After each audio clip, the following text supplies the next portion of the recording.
ng website. Right? So, yung mga e-commerce students, sila yung gumagawa ng mga website.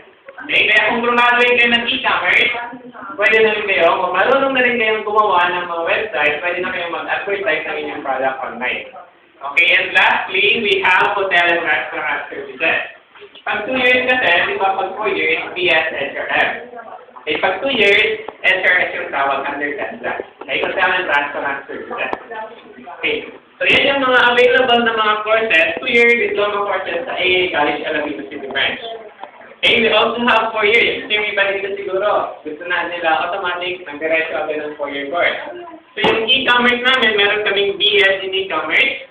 Yung computer programming namin, meron din kaming BS in Information Technology or Computer Science.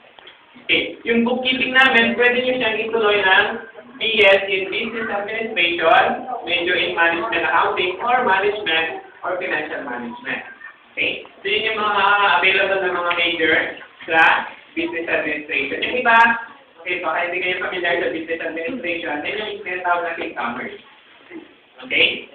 So, we also have short training courses, pero yan, hindi pa applicable sa inyo kasi mahalaga sa inyo ngayon is after yung graduate ng high school, magkaroon kayo ng transcript diploma. Okay? So, pwede kumuha muna kayo ng 2 years kung medyo limited yung budget.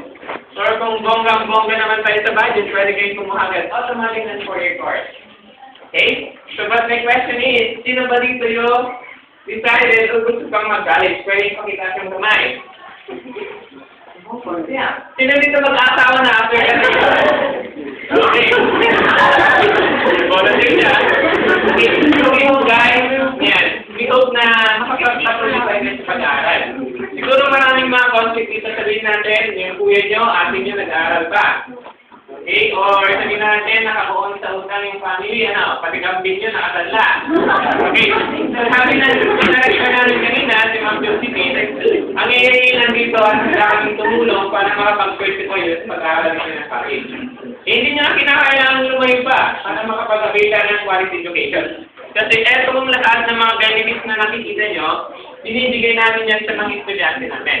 Okay? Ito yung reason kung bakit every year may nag-aaral galing